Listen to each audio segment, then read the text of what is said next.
Hi guys, welcome to TFAFers TV. We are back again with the latest gossip nyaya dziri kupisa dziri kutenderera pasocial media. Holy10 Chematama Gamu azobvuma kuti Winky D ndibaba vake achiti ndiregererei ndakakanganisa kutuka baba vangu. Ndobvuma Winky D mukuru muhombe kudarika ZANU-PF akanyora iye paFacebook pake achiti thank you at Zim Celebs.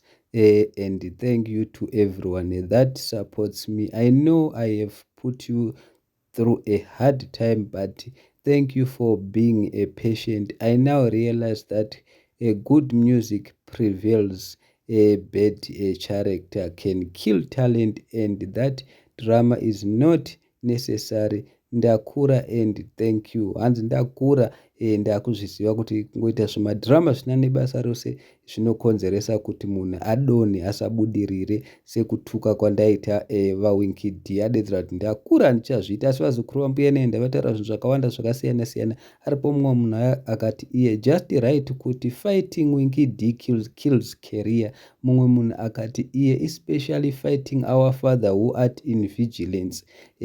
Achireva Winky D. Mumwe munhu akati learning the hard way unonyadzisa.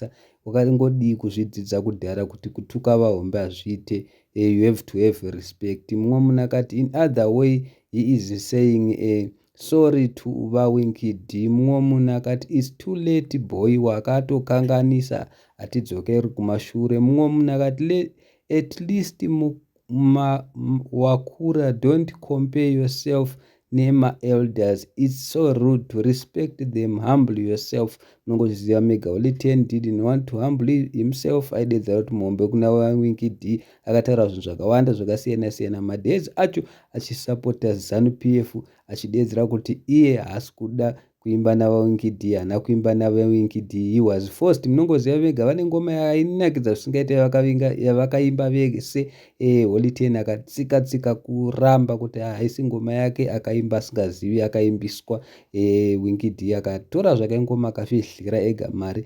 Chematama akangoramba achitsika. Saka vazukuru vambuya nenda vaenderera mberi. Auya mumwe munhu akati his character is his number one enemy. Mumwe munhu akati don't beat around the bush, just say sorry to vaWinky D and his fans zvipere. Mumwe munhu akati Winky D effects muri kungoona mega zvaakutaura azobvuma kuti Winky D muhombe. Mumwe munhu akati this is not enough, he just need to apologize to Winky D. Mumwe munhu akati too late my G, wakatoti bhohwa kare. Mumwe munhu akati don't fight with gaffer, unoteerera wega music yako. Mumwe munhu akati kana wakaganza na wadadem.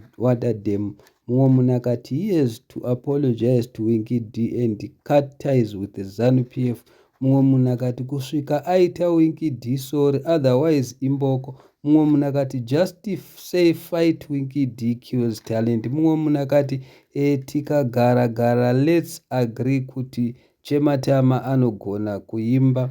He is one of the few recent Zim artists I can listen to his whole album without skipping a song. Mumwe munhu akati Mode said haachatuke vanhu and is grown up now but Mode is back. Mumwe munhu akati apa not all was expecting a response, wanikwe mujaya akura. Mumwe munhu akati watopera shamwari hapasitorina Samatama sounds. Mumwe munhu akati if he stop drama nobody is gonna listen to his music because people follow him cause of drama. That's the main talent he's got.